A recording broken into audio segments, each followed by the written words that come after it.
Sonnet 18, often referred to as Shall I Compare Thee to a Summer's Day, is one of William Shakespeare's most famous and beloved sonnets. It explores the theme of eternal beauty and the power of poetry to preserve that beauty. The speaker begins by contemplating whether he should compare the beloved to a summer's day, but quickly concludes that the beloved is even more lovely and constant than the transient beauty of a summer's day. William Shakespeare 1564 to 1616 is widely regarded as one of the greatest playwrights and poets in the history of English literature. Born in Stratford upon Avon, England, Shakespeare's works have had an enduring impact on literature and the performing arts. Shakespeare's plays, totaling 39, encompass a diverse range of genres, including tragedies, comedies, histories, and romances. His poetry is equally renowned, with his collection of 154 sonnets being highly regarded for their beauty, depth, and exploration of love, time, and mortality. His sonnet 18 goes like this. Shall I compare thee to a summer's day? Thou art more lovely and more temperate.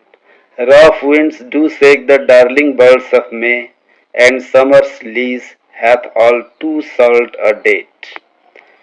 Sometime too hard the eye of heaven shines, and often is his gold complexion dimmed.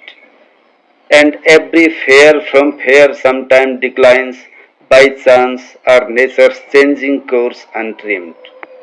But thy eternal summer shall not fade, nor lose possession of that fair thou owest. Nor shall death brag thou wanderest in his shade, when in eternal line to time thou growest.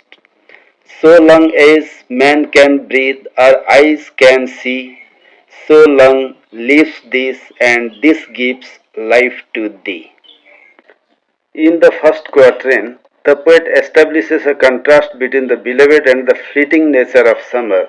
While the winds may shake the delicate boughs of May, and summer itself has a short lease, the beloved's beauty is described as more lovely and temperate, suggesting a balance and stability that surpasses the changing seasons. The second quatrain focuses on the imperfections of nature. The sun's heat can be too intense and its golden complexion can be dimmed. Similarly, everything that is fair and beautiful eventually fades away or declines due to chance or the natural course of change. However, the beloved's beauty is described as having an eternal summer that will never fade or diminish. In the third quatrain, the speaker personifies death and asserts that the beloved will not be affected by its power. Death will not be able to claim the beloved, as they will live on in the eternal lines of poetry. The act of immortalizing the beloved through poetry becomes a way to defy mortality. The final couplet reinforces the eternal nature of the beloved's beauty. The speaker proclaims that as long as there are people to breathe and eyes to see, the sonnet itself will endure, and in doing so, it will continue to give life to the beauty of the beloved.